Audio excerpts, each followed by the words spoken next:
Welcome back, everybody. So here's my 4142. Let me get the screen unfrozen. Okay, so I'm just going to go through question by question. Stop me if you've got any issues or anything. Yeah. You think Braden's going to watch the video? Yeah, You think he will? Yeah. Braden, shout out Braden. If you walk in and say, let's give him a code word to say. Like, watch the video. Yeah. Say bananas. Just walk in and say bananas. Nobody better tell him. He'll probably skip this part though.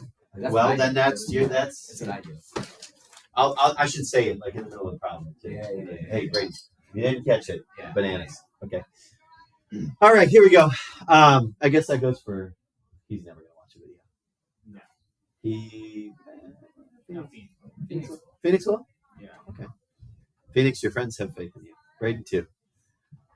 Hammer? No. Okay. For the following situations, decide whether the random variable is discrete or continuous. Remember, discrete means whole values. Continuous means, continuous, right? It doesn't just have to be whole values. The tricky one here is A, the weight of a person. Now, if I were to stop here and not include the rest of this sentence, you would say continuous. However, because I say rounded to the nearest whole pound, that turns it into discrete. Because because think about it this way: discrete data jumps from one whole value to the next, right? From one value to the next. So you could weigh 180 or 181 or 182 or 183 or 184, and those are jumping from one to the next, right? Whole values. Continuous would be if I just said the weight of a person, because we could keep narrowing down, and say, well, you weigh 181.5.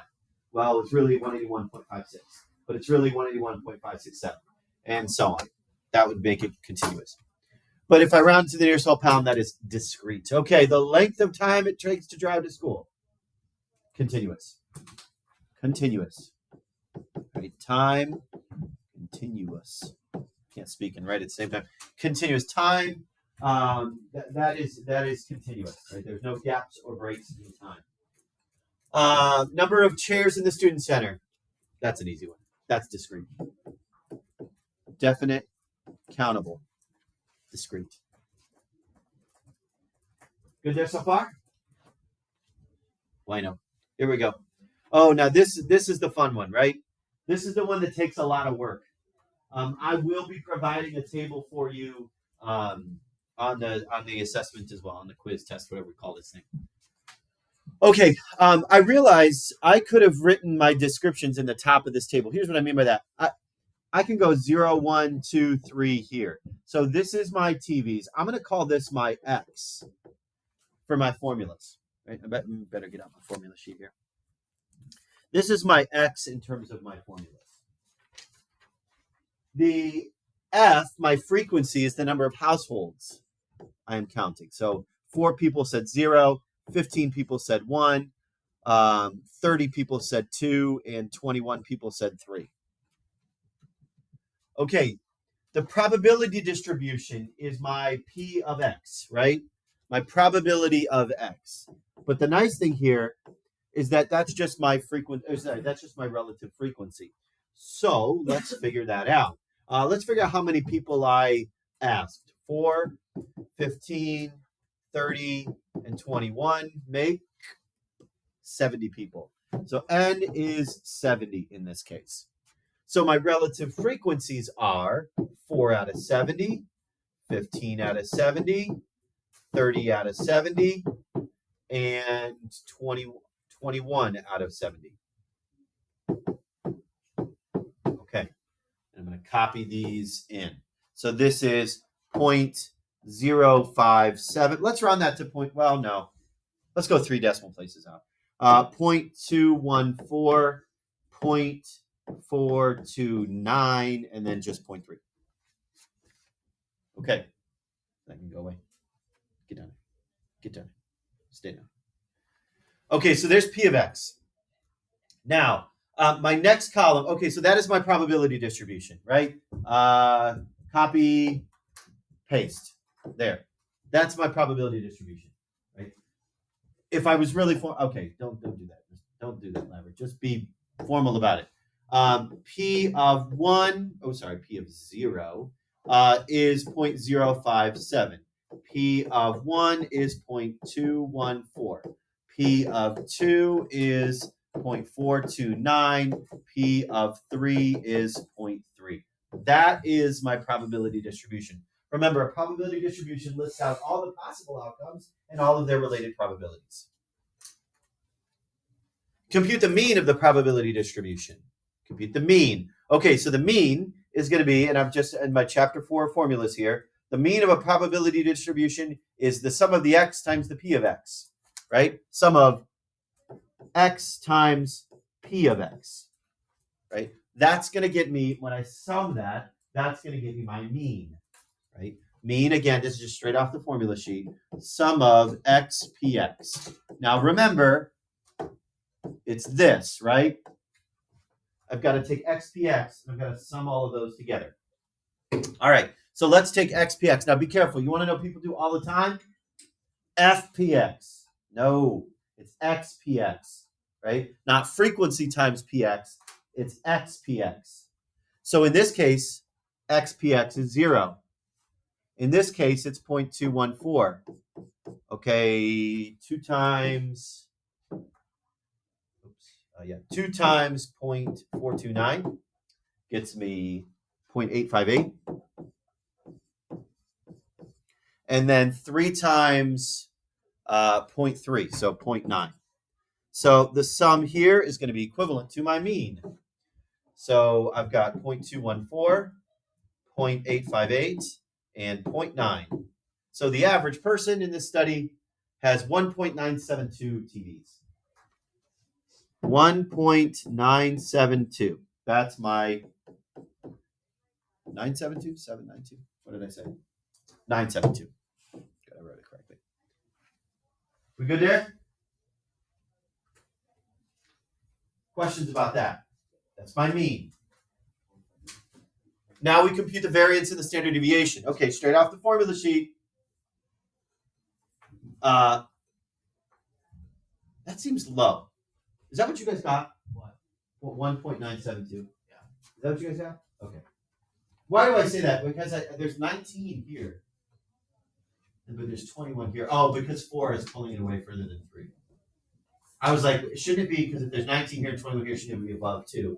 But the fact that these 4 are 2 below the mean is actually pulling it down a little bit more. Okay. Don't overthink it, Lambert. All right, variance and standard deviation right here. I'll just write out my variance formula here so I can copy it. Sum of the x minus mu squareds p of x. Right? That's the variance formula. So that's what I'm going to plug in here. X minus mu squared px. X minus mu squared px. Okay, so let's figure out what all of those are. Now I'm going to be very particular when I plug into my calculator because I'm just going to, copy paste this thing. So it's x, which is 0 in this case. Again, don't do f. It's x. So 0 minus my mu. Okay, since I've got this here, I'm going to just do 0.972. All right, I'll go all the way out. Squared times px times 0.057. Not times xpx, right? Times px. Be careful what you're using. Okay. 0.222. Let's do the same thing. Copy, paste in, but instead of 0, I'm going to do 1. And the probability of 1 was 0.214. 0.202.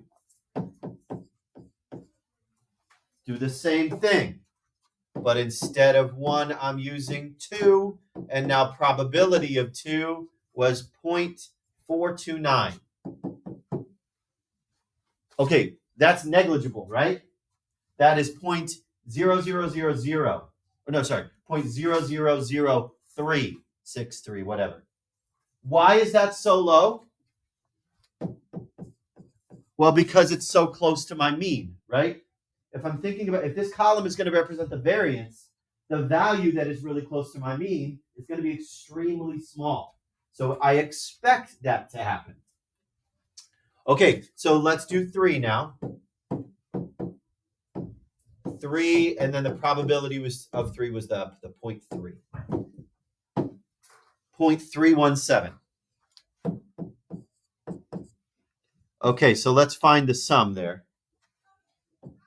That sigma squared is going to be equal to 0.222 plus 0.202 plus 0.317, which gets me 0.741. There's my variance. There's sigma squared. Let's find sigma. Let's actually find my standard deviation by square rooting that thing. Square root that answer. 0.861. Which means that I have a standard deviation of a little less than 1. 68% of my data falls between 0.86 above and 0.86 below, if this thing is normally distributed. Questions about that? I will have a table provided for you, but I will be making sure that everything in that table is correct. Actually, that table is really for me, because that helps you organize your things. It helps me grade your things so that I know exactly where to look for each thing. Any questions on that one? We good? What's up? What's wrong? What? Tell me what's I wrong. was just confused on where you got the 0.86 one from. This one? Yeah. I square rooted this. I got 0.549 when I squared it out. You square root it, yeah. Oh, square root. Because sigma squared is 0.741. So just sigma, I square root it. Oh, I squared it. Yeah. Anything else? No. All right. Okay, so there's number 2. Number 3. For the following situations, decide whether the situation represents a binomial experiment. Remember the things to check off for binomial. It's got to be independent from one another. It's got to be a fixed number of trials, and it's got to be a yes or no type thing. Success versus failure. You draw 3 cards one at a time from a standard deck. You do not replace a card once it is drawn. I can stop there. Right? That is not binomial. Not binomial. The reason is the fact that if I do not replace the card, that changes the outcome from trial to trial. Okay, you roll 3 dice 10 times. The random variable represents the number of times you roll a multiple of 2. Okay, fixed number of trials? Yes, 10 times. The random variable represents the number of times you roll a multiple of 2. You might be thinking, well, there's different multiples of 2 that I could have. Yes, you are correct in saying that, but it is either I roll a multiple of 2 or I do not roll a multiple of 2. That is either a success or a failure, right? So this is, and since it's rolling 3 dice 10 times, that's completely independent from one another. That is binomial. The fact that there are different multiples of 2 changes my would change my p-value in terms of the equation. Like it would give you a different probability that thing could occur, but it doesn't make it not binomial. A pitcher throws 20 pitches. The random variable represents the number of times the pitcher throws a strike. Set fixed number of outcomes. Correct. Yes. Is it a yes or no type thing? Strike or not strike? Yes. Now, this is, I feel like I've had this debate before now that I'm reading this. Does one affect the outcome of the other? Is each pitch independent from one another? As a baseball fan, I would say no, right? because it's depending upon the count, depending upon how I want to pitch to that person, I could intentionally throw balls so that I could make him swing at a bad pitch.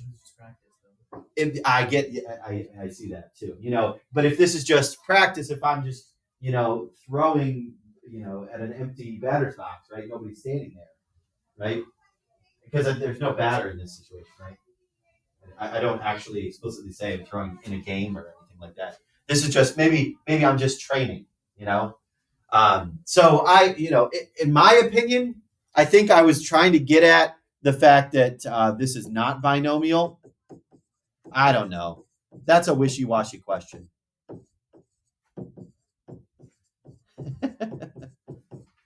Adam. I don't love that question. Actually, I do like that question because you can interpret it in different ways. And it really shows whether you truly know what a binomial is or not. Because if you assume that each trial is different, that each trial is independent from one of the next, then you can call it binomial. But if it's in a game and you're intentionally throwing balls, or you're intentionally, maybe you intentionally walked someone, I don't know, then yeah, you would definitely not be throwing strikes each time, intentionally throwing strikes each time, which means that the effect would have one out of the other. Okay, suppose that a coin is weighted so that the probability of tails is 0.4. Answer the following questions, assuming that you flip the coin 15 times. Assuming that you flip the coin 15 times. Hey, Braden, make sure you go back and check the beginning of the video for the code word. Okay, I guess that goes for Phoenix and Hammer too, but maybe you guys all can have the code word. What is the probability that you flip exactly 6 heads? Okay, first thing, this is binomial, correct? I either flip a tail or I don't, or I flip a head or I don't. There's a success versus failure. I've got 15 trials. I've got independence. So it is binomial. Okay, so yeah, I know. It's gonna storm. We better go home. So n is 15. That's going to be set. X is going to change, and P and Q are actually going to change as well. I guess I need to do this problem to problem. N is 15. X in this case is 6 heads, right? What is the probability? What is P in this case? Be careful. Is P 0.4? It's 0.6, right? It's actually 0.6. I gave you the probability of tails, which is the complement of heads. So in this case, P is 0.6. Q is 0.4. Be careful of the wording. So N, C, X, P to the X, Q, not to the X, to the 6th. 0.6 to the 6th, 0.4 to the rest of them, 9. And that's the calculation that I'm going to make.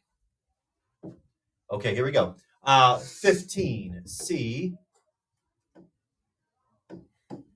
6. Oh, I should have put it in parentheses. Insert a parenthesis. Insert a parenthesis. Okay, and then we got 0.6 raised to the 6th times 0.4 raised to the 9th. 0.06. 0.061. 0.061. So like a 6.1% chance that I flipped exactly 6 heads. Questions about that? What's the probability of flipping more than 12 tails? Well, the probability of X is greater than 12 would be the probability of more than. So probability of 13 plus probability of 14 plus probability of 15. Right? That's what I'm going to do here. I'm going to do 13, then I'm going to do 14, then I'm going to do 15. However, watch out. So there's my X, N is still 15. What is P in this case? What is P? 0.4. Yeah, it's going to switch based on what you define a success to be. 0.4, and then therefore Q is 0.6. Okay, so let's run those 3 at the exact same time. Here we go. Calculator work. Okay, 13. Nope. No. 15 P. Open up probability. 15 C. 13. And then we got 0.4 raised to the 13th. And then 0.6 raised to the, and now again, I've got 15 trials. So this is 13, 12. Or sorry, 2. Thanks. Right. And again, check it again. 15 C 13. 0.4, the success for the tail. 0.4 raised to the 13th power. 0.6 raised to the leftovers. So if I've got 15 trials, I'll go with 13 as 2. Plus, okay, let's run the 14. 15 C 14. Oh, come on, 14. Times 0.4 to the 14th times 0.6 now to the first power. Double check that one. 15C14. 0.4 to the 14th, 0.6 to the first. Last one coming. 15C 15. 0.4 to the 15th. And then I would say 0.6 to the 0, but anything to the 0 power is 1. So I could just say enter. Ooh, really small number. 0.000279. 0.000279. Because that's a really very, that's kind of a, it's not going to happen very often, right? That's what I'm going to say. More than 12 tails, you're going to flip it 12 times or 15 times, and you want to get tails more than 12 times. That ain't going to happen very often. It's going to happen 0.02% of the time, 0.03% of the time if I round. All right, find mean, variance, and standard deviation of a tail. Mean, variance, and standard deviation of a tail. So I'm going to go to my formula sheet. The mean of this is NP. Now be careful. N is 15. P, since I want a tail, is 0.4. Q is 0.6. Now the only thing that's going to change is my mean. My standard deviation and my variance would be the same, but my mean would be different. 15 times 0.4 gets me 6. So that means like I expected to get 6 tails out of my 15. My variance, my sigma squared, right? Sigma squared is NPQ. So really, I just got to take that 6 and I got to multiply it by 0.6. So 3.6, I guess. And then for my standard deviation, I square root that 3.6, and I should get 0.6. Or no, not. Oh yeah, that doesn't work like that. 1.9 if I round. Yeah. So the expectation of flipping a tail is 6 times with a standard deviation of about 2, right? So it would be likely to occur within 1 standard deviation away. So it's normal to get 8 tails and as low as 4 tails, right? 4 to 8 would be within 1 standard deviation, which would be not out of the norm. 12 tails, way out of the norm, right? That's 3 standard deviations above the mean. Ooh, that's not going to happen. All right, let's do that one more time. Same binomial pattern here, right? In a tic-tac-toe game, you can end with a win, loss, or draw.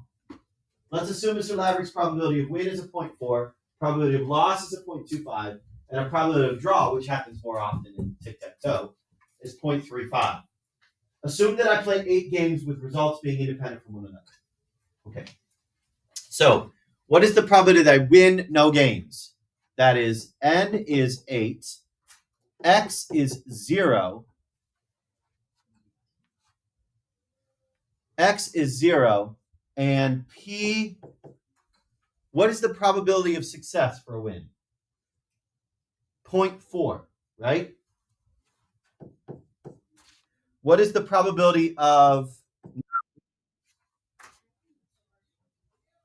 now be careful, is a draw a win? No. So the whole probability of not winning is 0.6. 0.6. Because a loss or draw is technically me not winning, right? So it's 0.6. Remember, P and Q should add up to 1. P and Q should be complements of one another. Okay, so that gives me 8C0. 8C0, 0.4 to the 0, and then 0.6 to the 8. Right? That's the calculation that I'm going to run. 8C0, 8C0 times, well, 0.4 to the, didn't put it in parentheses. 0.4 to the 0 is 1, excuse me, and then 0.6 to the 8. So 0.017. So a 1.7% chance that I do not win a game at all. A 1.7% chance I do not win a game at all. Okay, what is the probability that I lose 3 games? Okay, now N is still 8. X is now 3. Okay, what is my P now? 0.25. Q, therefore, would be 0.75. Not losing is a win or a draw, right? Not losing is a win or a draw. So this is going to be 8C3, 0.25 to the third, 0.75 to the fifth. Anybody follow me there? Okay, let's run that value. 8C3. Oh, shoot, I keep doing it. I don't think it matters that I don't do parentheses, but it just looks weird to me. 0.25 to the third, 0.75 to the fifth. So 0.208. So about a 20% chance that I lose 3 games, which makes sense because that's expected, right? If I only have a winning or if I have a losing percentage of 25% of my games, and I'm playing 8 games, yeah, 3's not out of the norm. What's probably that I win at least 2 games? Now, so the probability of X being greater than 2, right? I win at least 2 games. Now, be careful about how you do this. Do you really want to do probability of 3 plus probability of 4 plus probability of 5 plus all the way to probability of 8? You really want to do that? 3, 4, 5, 6, 7, and 8? I don't want to do that. So let's take the complement. Oh, get on. Let's take the complement. Remember, that is equal to 1 minus the probability that X is less than or equal to 2, which is way easier to calculate. 1 minus, we can do probability of 0 plus probability of 1 plus probability of 2. So I'm decreasing my calculations by a ton there. Now, let's be careful here. N is still 8. X, we are going to plug in different values. What is P in this case? P is win. So P is 0.4. Q would therefore be 0.6. Hey, didn't I do 0 already? I did 0 already. See? So I can take 0.017 plus, now that's probability of 0. I'm just going to do this stuff in the parentheses right now. Let's do 1. Okay, so that's parenthesis 8 C1 times 0.4 raised to the first times 0.6 raised to the seventh. Okay, let me double check that. 8C1, 0.4 to the first, 0.6 to the seventh. And now we run P2, which is 8C2, 0.4 to the second, 0.6 to the sixth. That's the number inside the parentheses. 1 minus 0.316. Which gets me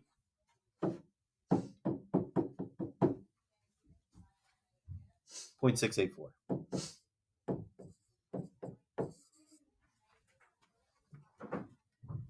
And that seems reasonable. What's wrong? Wouldn't you not include the 2 in that? Well, okay, you got to take this into account. I win at least 2 games, right? Oh, shoot. Oh, yeah, 2 is included here, isn't it?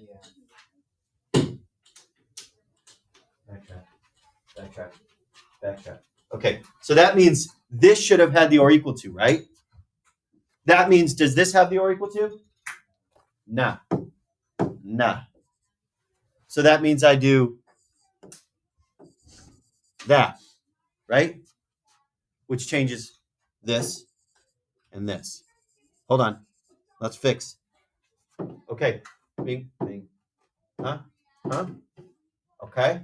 Let's get this junk out of here. Delete.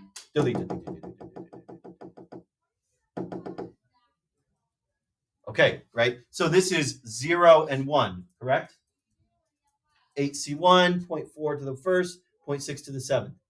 There we go. That's much better. 0.107. 0.107. So let's take the complement of that. 1 minus 0.107, which gets me 0.893. Is that better? Feel better about that one now? Okay. Questions there? Last one, probability of drawing between 1 and 3 games inclusive.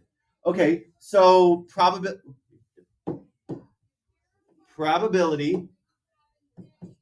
of 1 and 3 inclusive, right? Inclusive means or equal to is included there, right? So that's really like saying the probability of 1 plus the probability of 2 plus the probability of 3. Okay, now we have to define what that means. N is 8. X is going to be different for each one, right? I'm going to run it 3 different times. What is P in this case? Well, my success is that I get a draw, right? My success in this case is that I get a draw, 0.35. Again, it's all about how you define what a success is in that scenario. So 0.35, complement of that, is 0.65. I could have done that in my head. That was stupid. Okay, so let's run those 3 values and add them together. Here we go. Oh, so okay, so we have 8C1, and then we've got 0.35 to the first times 0.65 to the seventh. Right? There's 1, drawing once. 8C1, 0.35 to the first, 0.65 to the seventh. Plus, let's do 2. We got 8C2, 0.65 to the second, 0.35 to the second. So many numbers flying around. And now 0.65 raised to the sixth. Okay, double check that one. 8C2, this one here. 8C2, 0.35 to the second, 0.65 to the leftovers, 6. Last one coming. 8C3,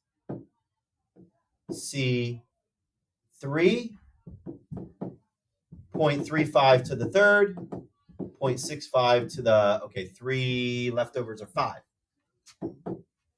Okay, once I hit enter, it's going to be at 0.675.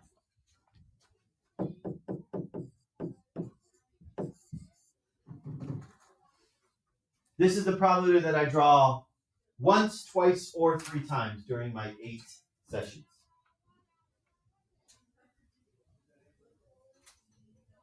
Make sense? Are there any questions? So a lot of this is that binomial probability stuff. Shout out.